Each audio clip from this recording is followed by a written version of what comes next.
Is the house standing still, and the birch trees, and our schoolroom?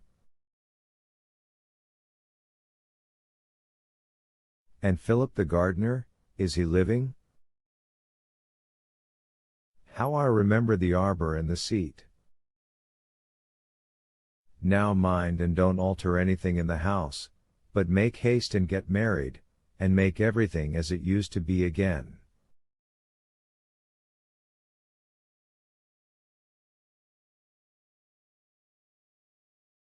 Then I'll come and see you, if your wife is nice. But come to me now, said Levin. How nicely we would arrange it.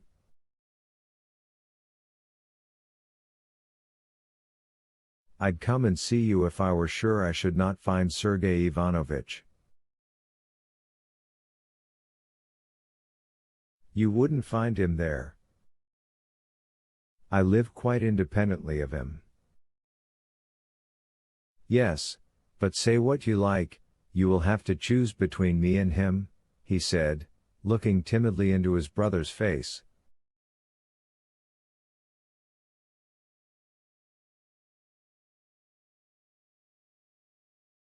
This timidity touched Constantine.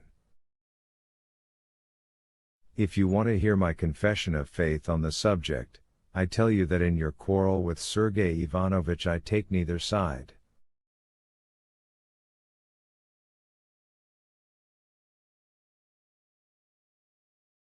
You're both wrong. You're more wrong externally, and he inwardly. Ah. You see that, you see that. Nikolai shouted joyfully. But I personally value friendly relations with you more because. Why? Constantine could not say that he valued it more because Nikolai was unhappy, and needed affection.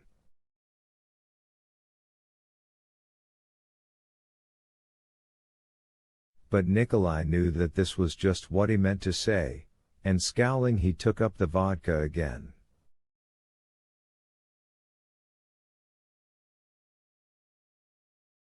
Enough, Nikolai Dmitrovich, said Marya Nikolaevna, stretching out her plump, bare arm towards the decanter.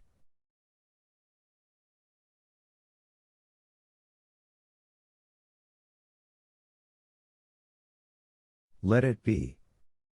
Don't insist. I'll beat you, he shouted. Marya Nikolaevna smiled a sweet and good-humored smile, which was at once reflected on Nikolai's face, and she took the bottle.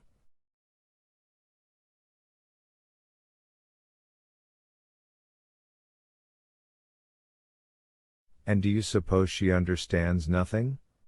Said Nikolai. She understands it all better than any of us.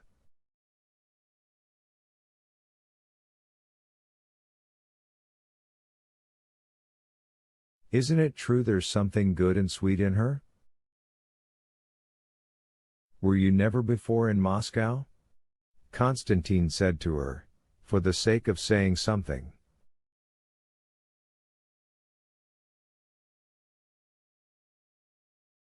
Only you mustn't be polite and stiff with her.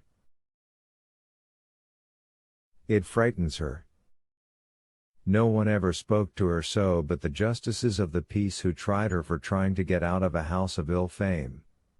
Mercy on us, the senselessness in the world! He cried suddenly. These new institutions, these justices of the peace, rural councils, what hideousness it all is!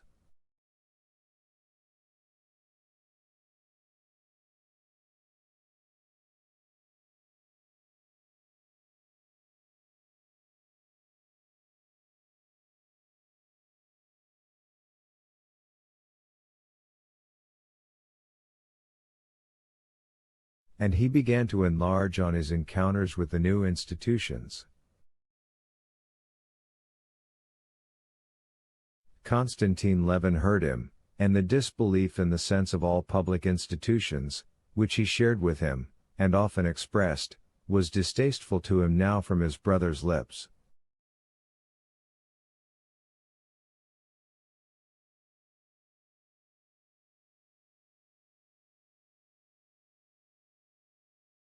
"In another world we shall understand it all," he said lightly. "In another world. Ah, I don't like that other world." "I don't like it," he said, letting his scared eyes rest on his brother's eyes. "Here one would think that to get out of all the baseness and the mess, one's own and other people's, would be a good thing, and yet I'm afraid of death, awfully afraid of death." He shuddered. "But do drink something."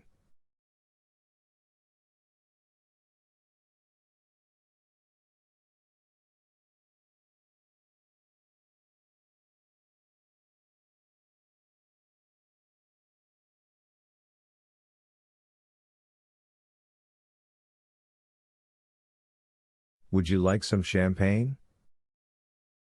Or shall we go somewhere? Let's go to the gypsies. Do you know I have got so fond of the gypsies and Russian songs." His speech had begun to falter, and he passed abruptly from one subject to another.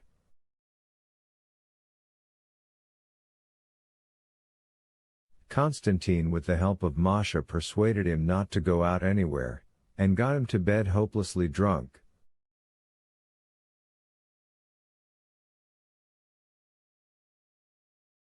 Masha promised to write to Constantine in case of need, and to persuade Nikolai Levin to go and stay with his brother.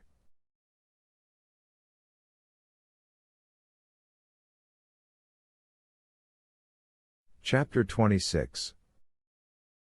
In the morning Constantine Levin left Moscow, and towards evening he reached home.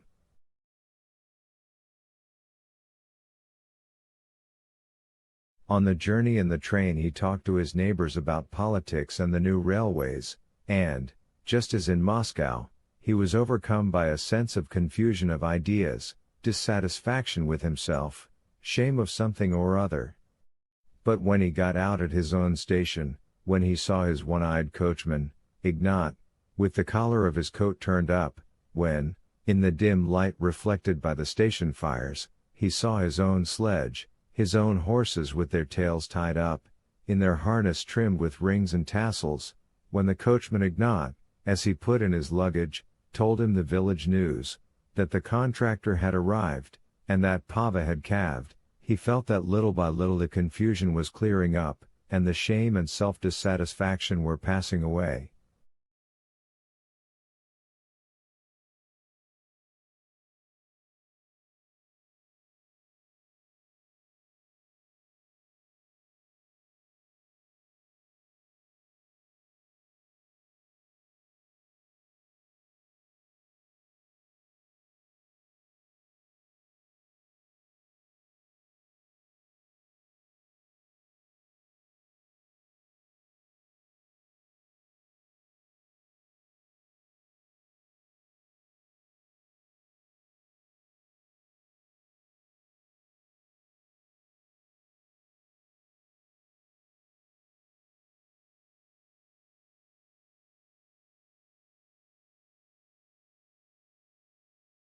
He felt this at the mere sight of Ignat and the horses, but when he had put on the sheepskin brought for him, had sat down wrapped up in the sledge, and had driven off pondering on the work that lay before him in the village, and staring at the side horse, that had been his saddle horse, past his prime now, but a spirited beast from the dawn, he began to see what had happened to him in quite a different light.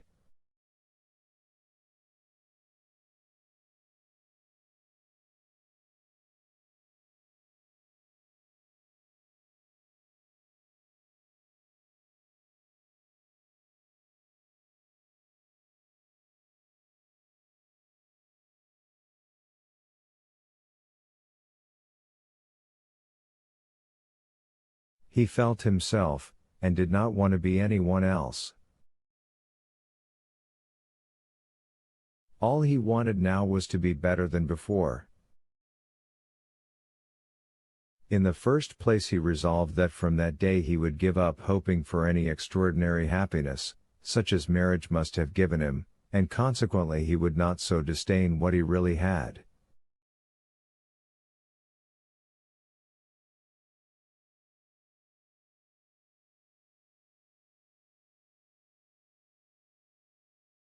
Secondly, he would never again let himself give way to low passion, the memory of which had so tortured him when he had been making up his mind to make an offer.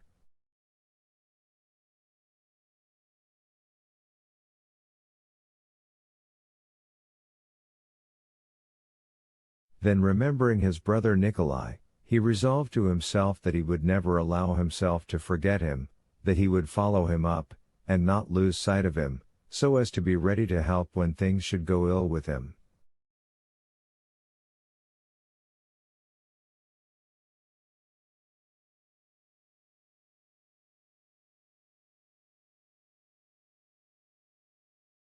And that would be soon, he felt.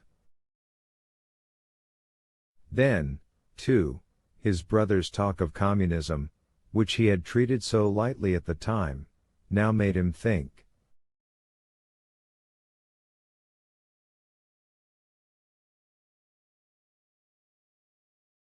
He considered a revolution in economic conditions nonsense.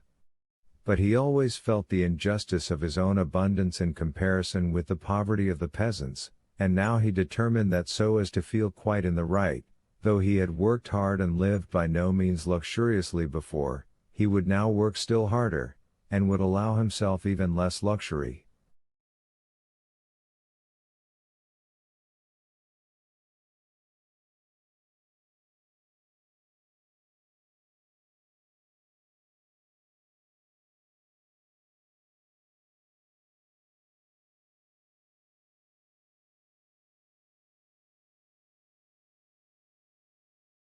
And all this seemed to him so easy a conquest over himself that he spent the whole drive in the pleasantest daydreams.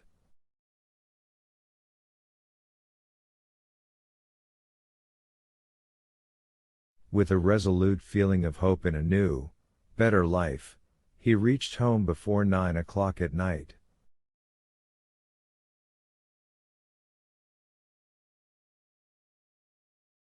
The snow of the little quadrangle before the house was lit up by a light in the bedroom windows of his old nurse, Agafia Mihalovna, who performed the duties of housekeeper in his house.